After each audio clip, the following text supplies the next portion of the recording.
Dissection. I want you to look at me and know me, to lace up your boots and take this walk with me, down the winding track that stretches out ahead.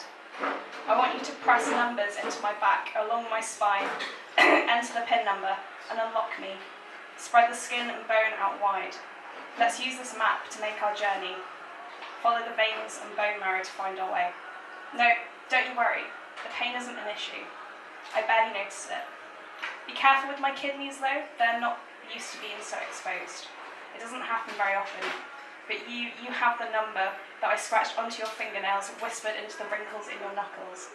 I hold my hair up out of the way so you can trace the trachea from behind. Follow it down, find my intestines, and give them a gentle tug and work them loose. Spread them out onto the floor. This is our string, our way out of the Minotaur's lair.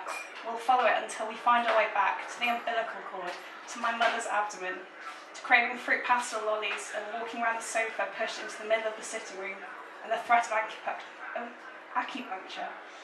Was it her feel of needles or mine that meant I finally decided to come out? Fast forward through childhood, through thinking the seagulls were pterodactyls, through kicking footballs and trying to keep up with the boys even though I didn't really understand the games we were playing. Through my small yellow room at the end of the corridor with the cupboard overhanging the stairs, my first hiding place from the world. Then to always missing breakfast and fainting at school, and then bourbon biscuits, and to the yearly New Year's resolution that this year I'll learn to do the splits. To writing a story about the Titanic, no, backtrack to writing a story about evacuees in the Second World War, to a girl in a forest who was cast out by her family, to a girl in a forest who grew up with wolves, to tiny mushrooms illuminated in bright sunlight cutting through the trees. They cut that forest down, the one with the acorns.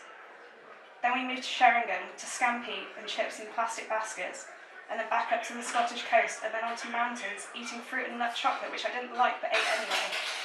To baking Swiss roll with my mum, and mixing icings together with my grandma, transforming a cake into the ocean floor. To Wicked, my first musical, and walking across Westminster Bridge at night. To London spread inverted across the river, and falling in love with the energy in it beneath my feet, without understanding how or why. Now we reach the eulogy to my childhood. Time of death, age 16. This is the point I want you to skip over, but it's the most important bit for you to explore. Be gentle, parts of it are still raw from the bruising, from the internal bleeds. My body and bones still ache sometimes from the same chilling winds that batter down locked doors and rattle bed frames. Sometimes I'm still paralysed in bed by the same monster that grabs the duvet from either side. Now I want to joke and call it Mr. Tickle because God, his reach is so long, and maybe you can still see his fingers grasping around inside there somewhere.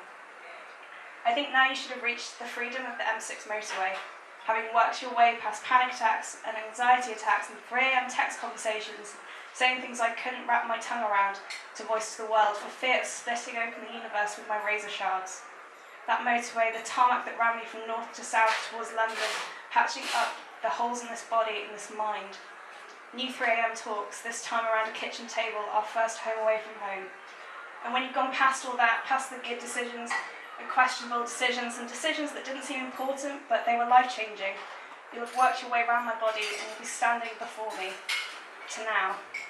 And then when you followed the map across the universe, I want you to look into my eyes and see me. Just see me. And understand why it is that I want to share all this with you. And understand just why it is that I'm struggling to share all this with you. Thank you.